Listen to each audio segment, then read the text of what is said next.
Feels like it's been a while, man. It has been a while. Like Chinese New Year's is like this epic long weekend, and then we ended up with Valentine's Day and all of that. So we're now here. I think in the week, this is going to be closer to the end of the league. What do you think about this draft? And of course, 23 Savage. Yeah, I mean, 23 Savage is definitely the biggest fish in the free market right now. So I think it's very reasonable for Boom Esports especially to replace Drew with him because obviously Boom being one of the invited team directly to the upper division, they definitely want to fight for a spot for the major or maybe just stay in the upper division because they are standing now. Their position now is a little bit dangerous. So is it more of like desperation more than anything else? Because don't get me wrong, I like Drew as a player, right? But I don't think he's 23 Savage level of good. So they're kind of going all in on this in the sense of just surviving in the upper bracket. And technically, they can make top 3 still for the Singapore Major, as crazy as that sounds. Yeah, they'll have to win the rest, all the remaining games, I think, for them to stand a chance. Yep. So, I think reasonable for them. I can understand that. And speaking about the draft, I think we see Medusa versus Anti-Mage. This is like the classic, like carry to carry matchup.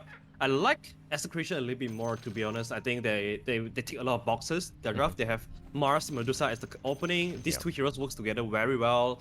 And then they got offensive heroes. They have defensive hero, Shadow Demon, one of the best counter for Anti-Mage as well.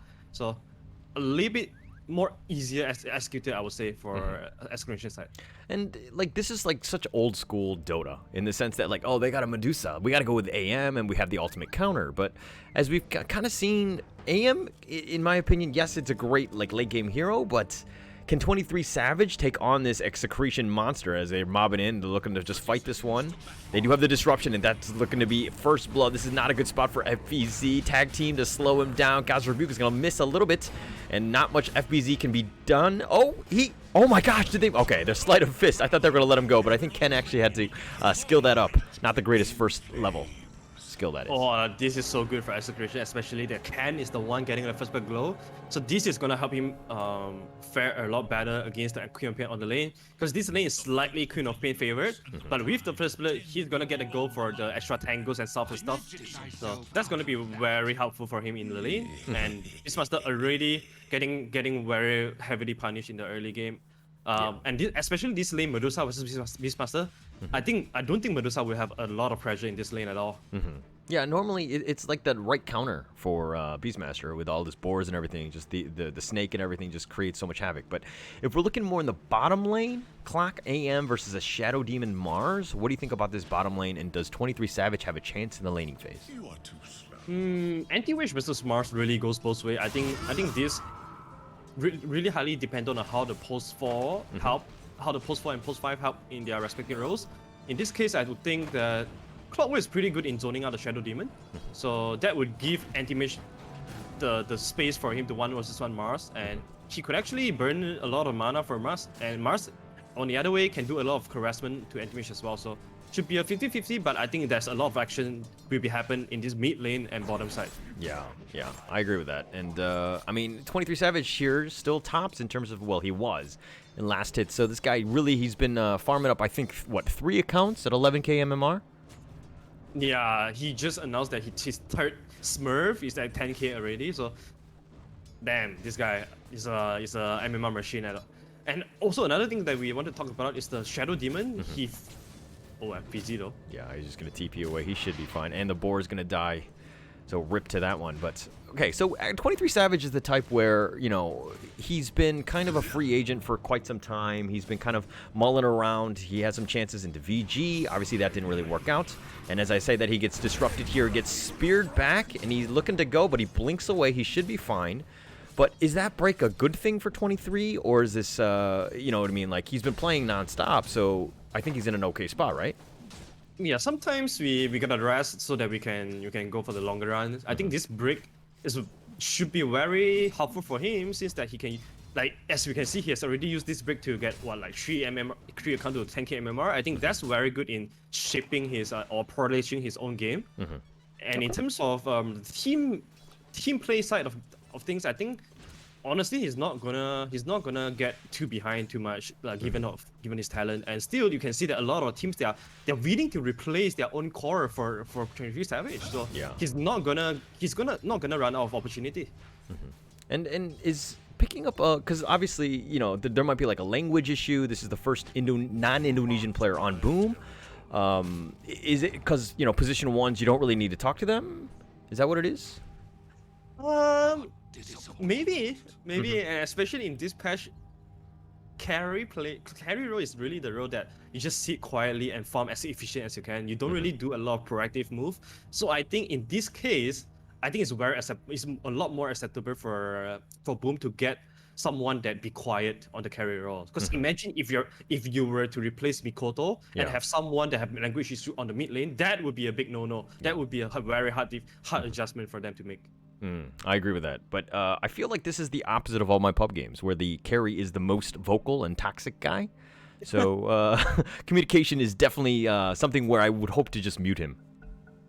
Yeah, that kind of sure. You just mute him and hope that he doesn't feed. And if you win the game, you just come and push my tower. That's good enough. As you can see, Mikoto, even with the first advantage, his Ken is having a lot of issue laning against this Mikoto. And Mikoto very famous of the lane dominator mid hero.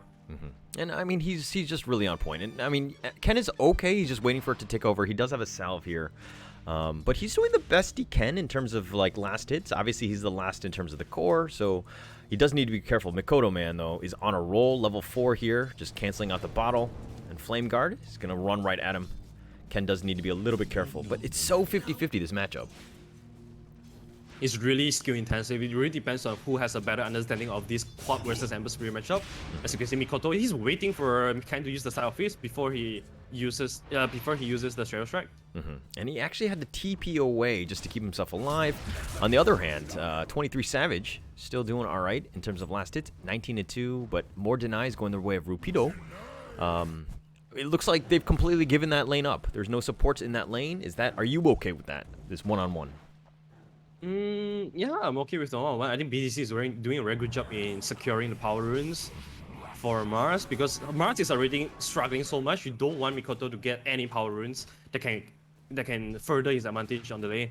And as a bottom side, I think it's gonna be a lot of offensive opportunity for Execration because of the disruption into spear combo, and also you make illusions of the Anti-Mage that can kill the mana of Anti-Mage himself. So that's gonna be very big. And Glyph was used. Boom there just kind of shielding his creeps there, but he's getting some decent right-click damage onto Ken, who has to back off and respect him. And I think he's already used 2 salves this game, and he's already so low. Got to play it safe. Ooh, speaking about that, that was the combo that can really bring 23 Savage to a very dangerous position. Low, 49 life, and no salve. Kescute not even in the same zip code, so to speak. He's going to back off here, and looks like some runes are going to be going both ways. 2 and 2. And there we go, the salve. Kescute with a nice little play. That's what you want your sports to do. Looking at the net worth, though, interestingly, Quap is a little bit behind of Ember Spirit, or they are on par, which is very weird, knowing how many salve he has already forced from Ember Spirit. He's done so much, but I think the biggest one is that seeing as Mikoto doesn't have to actually buy salves or anything like that, he should be up a little bit in terms of the net worth, and he's actually behind in terms of net worth, as weird as that sounds. Yeah, that's very weird. And also note that he maxed out his Shadow Strike, so he won't have the ability to make very quick move to the side lane and instantly burst people down with Stream of Pain. So he will have to really just focus on this lane domination with the level 3 Shadow Strike. Yeah, and also Mikoto does not have Sonic Wave. So that's something to note, seeing as that she's level 6. And she's going to be going more with the Shadow Strike as well. So, she's looking to just save the point, and she just used it on the Scream of Pain there.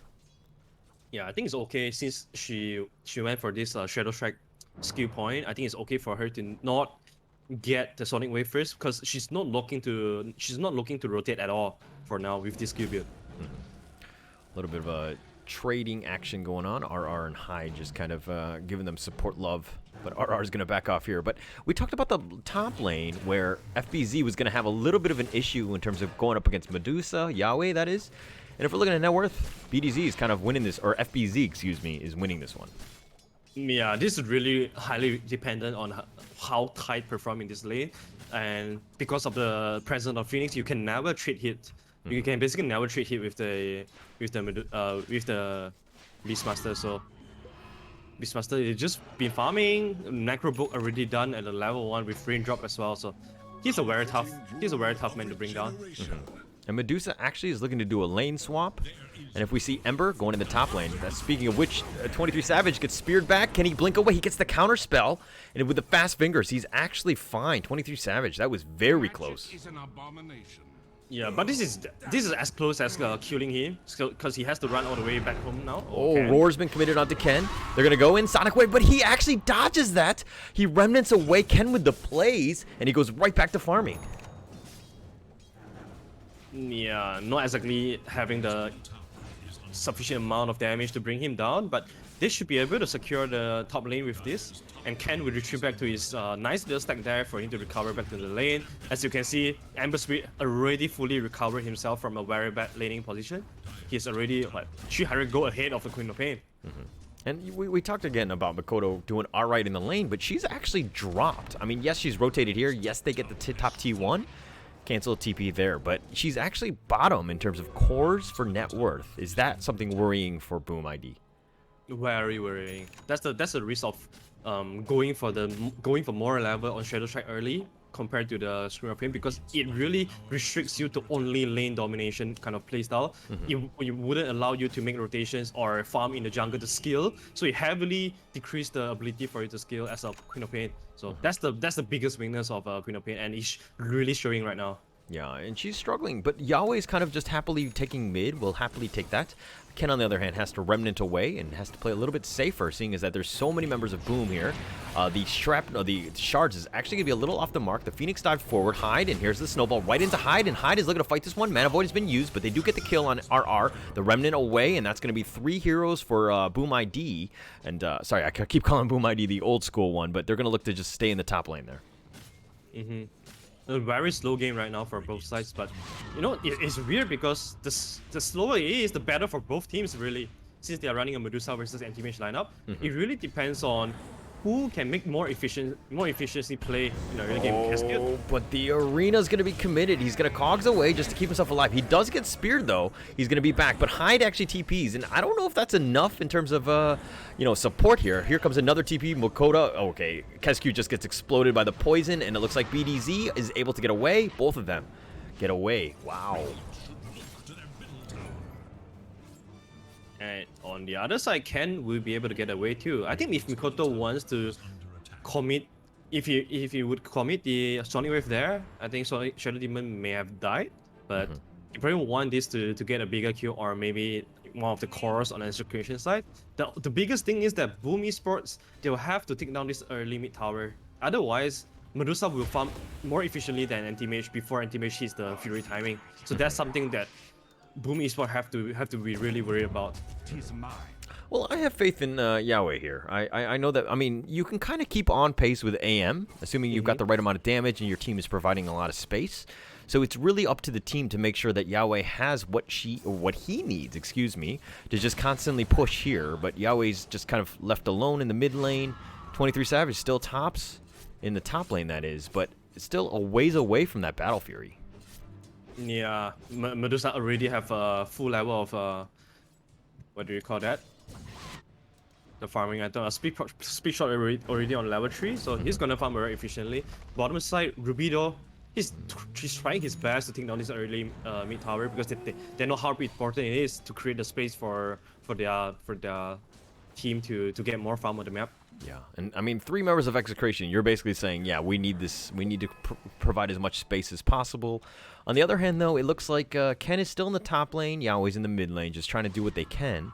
Kescute, on the other hand, did achieve level 6 at 11 minutes, so hopefully we can see some plays coming soon, as he does have a smoke. As a Christian, they are not keeping up the discipline though, because if they really want to take down this tower, they will have to get either Ken or Medusa here to just sit on the lane and kind of force Boom Esports back with the number advantage, but they haven't been doing so. But so isn't the this one bottom of lane those? is still holding. This is like one of those moments where like the 3-4-5, they're like sticking together, and we're like, oh hey, Ken, somebody come down, just help us out. Like, you know what I mean? Like they're trying to make plays, but then Ken and Yahweh are like, no, I just need a little bit more time to farm. Yeah, that's very awkward. Because for them, you see the 3-4-5 are trying their best to make something happen, and they are wasting a lot of time actually. Another smoke. Ooh, Smoke's been spotted out. The Cogs, Kezcute, he does get sharded in. He's going to get stuck here. He's going to hook shot away. Cute little play there, Assault and Battery, and goes with the Remnant forward. They got the Roar. The Disruption is going to be on point. The Egg is going to be used, but I believe it's only level 1, and the Sonic Wave does some work. It does end up connecting on the 23 Savages here, and he's looking to fight this. The Remnant away from Ken. He gets to the high ground. FBZ does go down. The arena's been committed. Rapido is going to back off here. Yahweh as well with a buyback from Kezcute. It's going to be a 3-for-2 and a buyback going the way of Kezcute, that is, and it's not the worst fight, I would say, for Execration. Yeah, this is those fights that doesn't really mean anything, because all of the cores on both sides they're all alive. The one that died are really just the support. So in this case, I would say Execration, they are a slight favor from this fight. They are slightly advantageous from this fight since they forced a buyback from Clockwerk, and Beastmaster also died. And at the same time, Raw was committed. All right, for the record, when I'm doing play-by-play and I'm just like casting my life away, I'm just trying to be as passionate as possible. And you're like, yeah, that team fight, not really worth it. That kind of hurts my feelings. That's my bad. My bad. Oh, okay. All right, good. Because I'm gonna start making fun of you and your analysis. That's coming up, okay? So you be prepared too. No. Please no. My bad.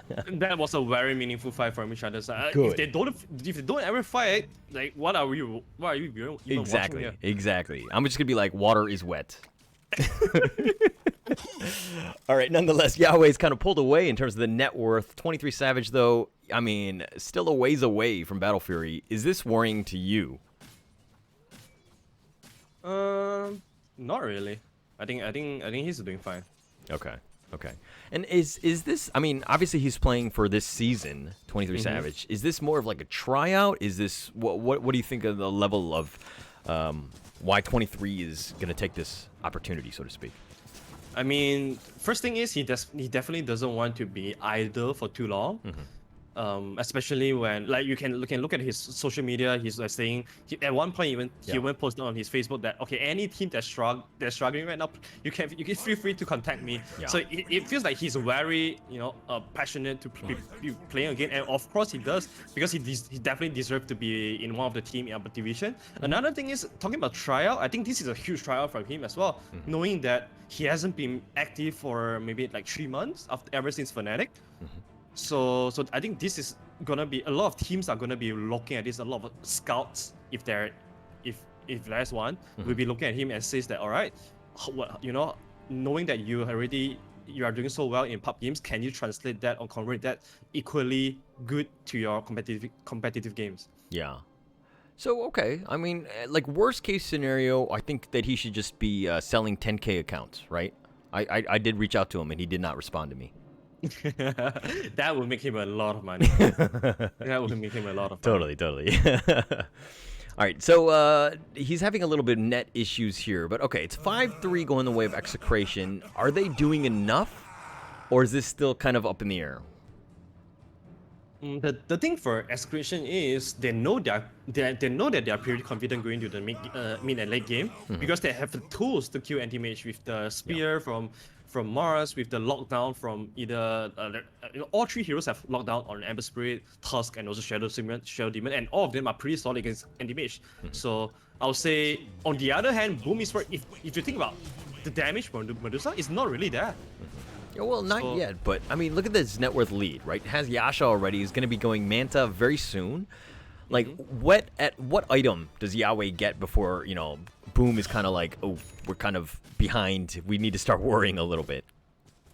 I think once the BKB is up on your way, if he wants to go for that, I think that's like the time that Boom Esports need to be really worried, because all their damage right now are magic damage until Anti-Mage comes in, and Anti-Mage needs a lot of time to do that. Oh, Makoto did get arena'd and remnanted, and Ken is gonna take that one. Wow, Makoto a little bit out of position there. Yeah, that's the power of the Mars and the value of Mars in this game. He's so crucial in taking down the 2 cores from Boom Esports. So Rapido, on the other hand, he has a lot of pressure, and you see that he's going for the straight dagger. So nothing that they use to set up. He's going for the dagger first to set up all the team fights for his team. Yeah, and I think as a team, you kind of want him to be the initiator. So I think that they're in a pretty good spot. Ken, on the other hand, has DD still, and they're gonna look to just take this bottom T1. And it doesn't look like Boom want to defend this. Is this a bit of a misplay? Nah, they definitely don't want to defend this tower now, especially Mikoto just died. So, and it's a very low HP tower too.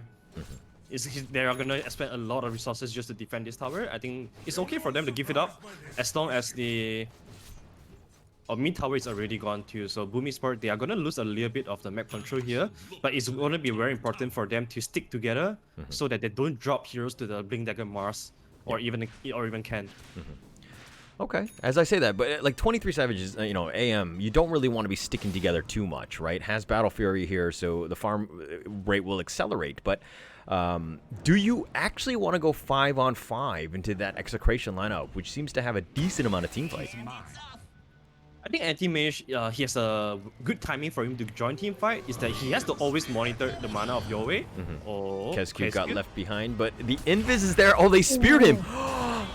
Wow, the Rupido with the plays. It was a blind spear. He went for it, did connect, and he knew exactly where he was and got the God's Rebuke for the kill there. Really well played.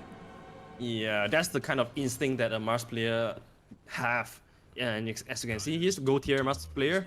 It tells you that he plays a lot of this hero, and instinct is very important, especially when you're playing Mars. So they've gotten a kill and they've smoked up, and it looks like they're going to look for 23 Savage, who's going to just steadily just TP away. His game set is on point. As I say that, Ken will just continue to farm the bottom lane. Anything that in terms of, you know, Mikoto, like, he's been largely quiet, has Orchid, but should Mikoto be making more plays, or should she, you know, should he be just farming? They definitely want to make a play with the Orchid timing now. The thing is, if Execration, they are positioning themselves well, it's going to be very hard for Boom Esports to make anything with the Orchid, because Execration, they have two saves. Yeah. On the Shadow Demon and Tusk. So if both of them are together with their cores, they could actually mitigate the impact of the Orchid a lot. And could have to be very careful in terms of jumping into the team fight. And it looks like, I mean, as an AM player, you want to constantly be farming, right? And so I think that they're going to leave 23 Savage alone. But, you know, Execration, on the other hand, are kind of sticking together, and they're just pushing all the outer towers here. It's going to be somewhat difficult to fight, I would say, for Boom, especially with, you know, you have your Orchid, but if they're all 5 there, that's not a fight you want to take.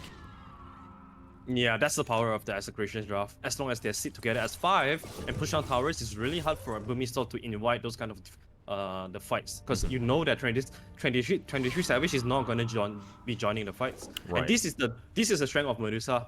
He's the core. She's the kind of core that can take out farm and also can lead the team to push down some towers. Okay. So I kind of liken the Execration lineup as like the Power Rangers, right? Where they're stronger in numbers and they can kind of stick together and make like the giant robot or whatever. No? United we stand. All right, great. But FBZ here, okay, as a Beastmaster, generally speaking, you want to be pushing lanes, creating a lot of space.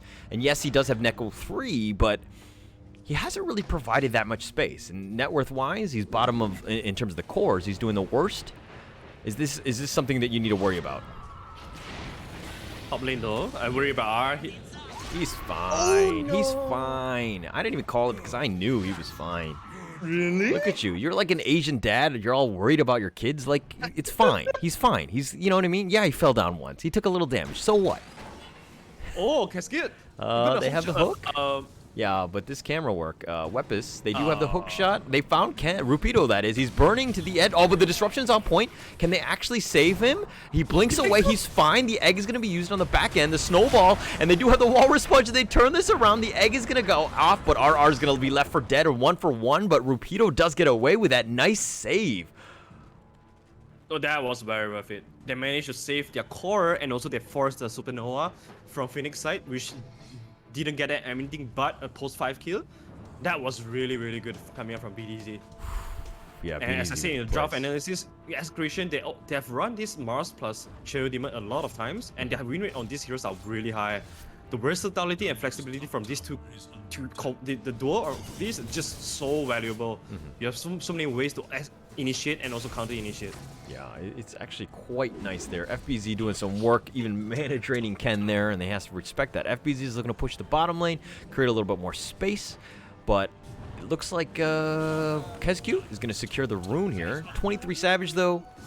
I mean, we talk about him a lot just because of the fact that, oh, Rapido's burning up here. Oh, the nice hook shot with KezQ, and he actually gets him. And that's one way of killing Rapido, who gets out of position, thought he was fine, but unfortunately goes down there.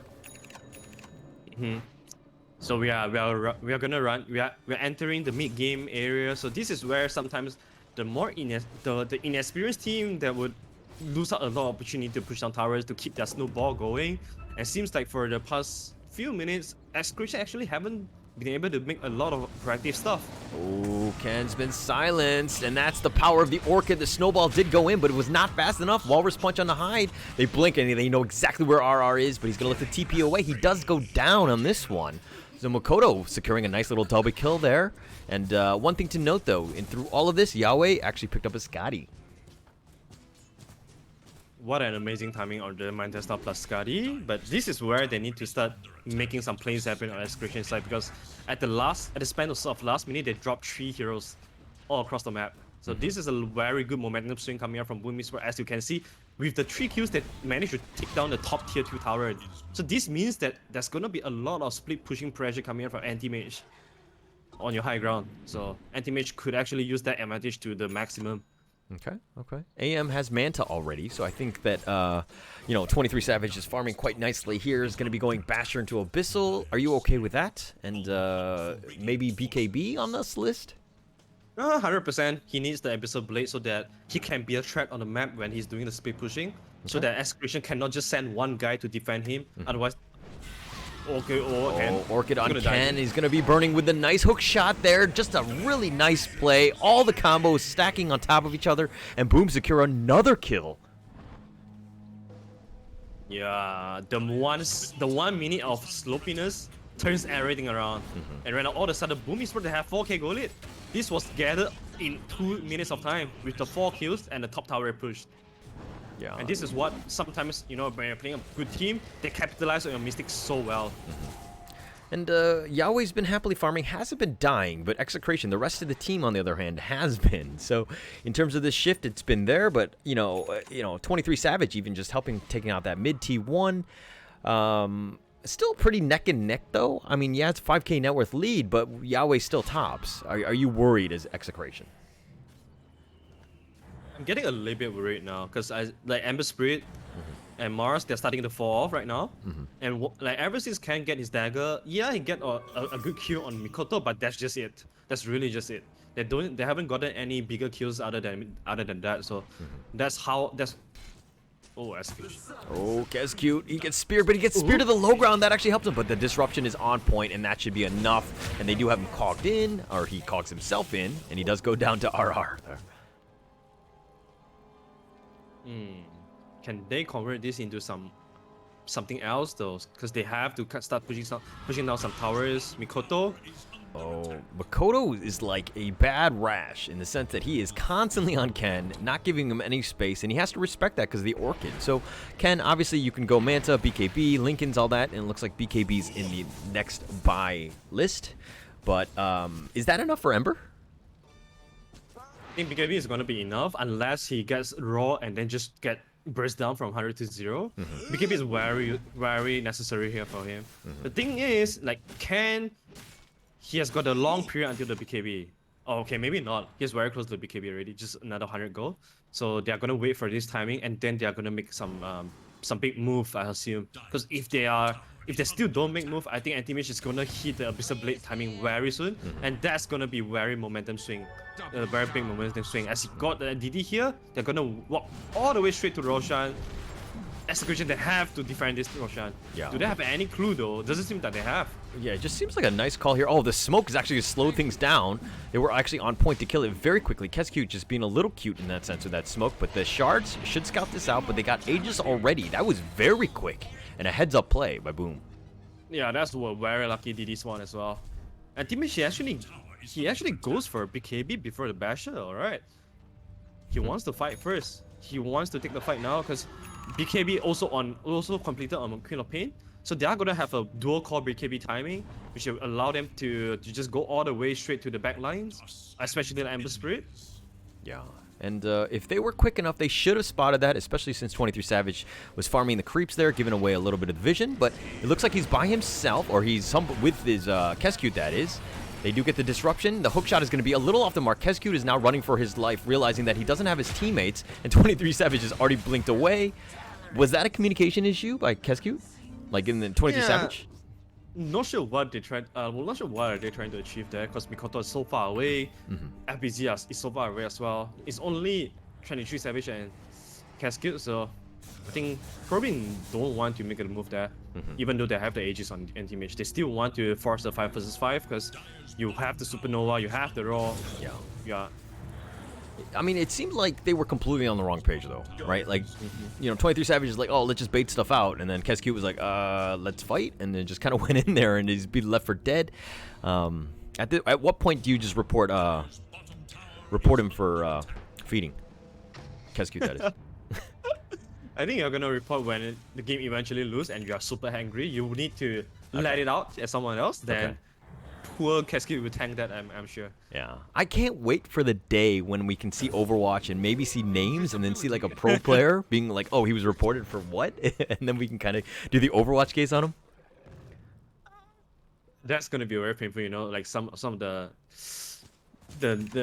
players that are, let's just imagine there's one player that you dislike, and then you see him in your Overwatch game being reported. Yeah. Will you just ignore the fact and call him guilty? It's funny because I do these Overwatch cases, and when I just saw techies, I don't care who they are, I was just gonna go guilty no matter what. I didn't even need to see the replay. I was just like guilty. Yeah, Pudge guilty. He's guilty. Doesn't really matter. Yeah. All right, but Yahweh here doing a pretty decent job of keeping his team in it. I mean, yeah, they're up in kills in terms of 10-8, but 7K net worth lead. All the cores from Boom have just kind of caught up, and they're doing pretty well. This is a little bit of a difference in that team net worth. Yeah. That's the thing about Queen of Pain and Anti-Mage. Like, both these heroes have very high mobility. They can make a lot of the lane shenanigans, split push shenanigans, and Execration, their heroes are kind of slow in a way because they always want to play around the Medusa. So having 2 mobile heroes to slow down what Execration wants to do as a team actually really paying off right now for Boom Esports. So very, very special way of countering the Medusa. Yeah, and it looks like they want to fight earlier. I think that they, you know what I mean, in the sense that like FBZ is even going BKB next. Is that the right item? I mean, yeah, he's already got Blink, by the way. Yeah, I think BKB just to tank up so that they have the 3-core BKB. Ooh, Kescute, hook shots to the low ground, but the Remnant's going to be on point. The Chains, he's not getting anywhere. The Cox is going to be just delay this. He actually gave up on life as he just stopped. You think that's feeding? That's space creating for Anti-Mage and the Queen of Pain. Okay, why don't you tell my pub mates that? Oh, the Roar. They found Rupido. He does go down, and BDZ seems to be next on this list, and he self-disrupts himself, and they found the right one right away. BDZ goes down. That's 2 for nothing. 23 Savage, though, is looking to be that monster, and he's looking to go right onto RR. Not really much of a chance. Yahweh's looking to fight this one, as is 23 Savage, but he's looking to just turn this one around. One-on-one, it doesn't really matter. The BKB's now going to be committed, and they ultra kill on 23 Savage. He's looking for the Rampage. This is his first game back, and here he go. Give him the Rampage. No, Makoto steals it away. Makoto reported right now. This is reported. Griefing, spoiling the game, whatever it is. This is a guilty. This is a guilty for sure. Is this where, 23 Savage just get... Oh, and Makoto's like, oh, my bad. I'm just going to tip you? Is that enough? Nah, this is not enough at all. You probably want to give half of your salary to this guy. Like, oh, man. He comes back from the dead, so to speak, as a free agent. He's about to get his Rampage. He hasn't even died this game. He's 5-0-2, and you steal his Rampage? I mean, a lot of people were asking me, what do you think about this Mikoto, this Anti-Mage plus Savage plus Mikoto combo? Yeah. I'm like, both of these players are quite greedy. They take a lot of resources, and it's definitely showing right now. It's like, no Rampage for you. I'm gonna get my kill. Oh, they've got the Roar. They found Ken, and they're gonna just fight this one. And Makoto takes that one as well. Just take everything away from 23 at this point. Makoto just being super greedy. I think these guys are kind of Usually we see rivalries between teams, but it looks like there's going to be a rivalry within the team itself. So are these guys frenemies? Frenemies, maybe. Like just like old Sumil and RTZ situation. Yeah. You are not you cannot take all the all the attention. I need to share some of them. What a crazy turn of events. I mean, as 23 Savage, you're like, yeah, it's great to be back on a pro team, but again, with like guys just stealing my rampages and my kills and everything, and I'm carrying this team as I'm top of the terms of the net worth. Is this a team that you would want to play for? I mean, well, oh, the arena. Speaking of which, the disruption save, 23 Savage should be fine. The snowball in, the walrus punch as well. Everything's been committed, but he does have BKB. The stone gaze, he's going to look to turn around, especially from that ugly lady there. And he backs away. He should be fine. He blinks to the high ground. The egg has been committed, but it's on the high ground. I don't know if they're going to go in. 23 Savage goes right back in. They found Rupido. He looks to go down. RR is next on the list. He's going to snowball, and it looks like he's going to go for the necro creep. They don't know where he is. The disruption, at least for now, on Yahweh. They're going to look to fight this one, but everybody's down. Yahweh and Ken are the only two. They've been cogged in. They're going to look to fight this one. Makoto is just getting some right-click action. 23 Savage is turning it up. Yahweh with no actual mana looking to go down as well. RR's looking to just turn this one, and he goes down as well. That's a dieback, and GG's been called. 19, 13, 31 minutes. Is this what we wanted with 23 Savage back in SEA? I think can you find a better comeback or debut for 23 Savage?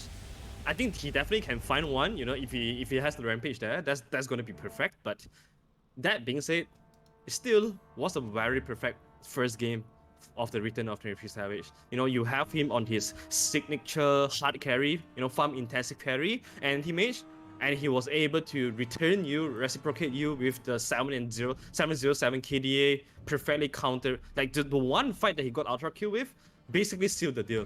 And this is the kind of carry that you want, that have the ability to just make one move to win the game. Yeah. That in a way, that may be the thing that Drew is heavily lacking off.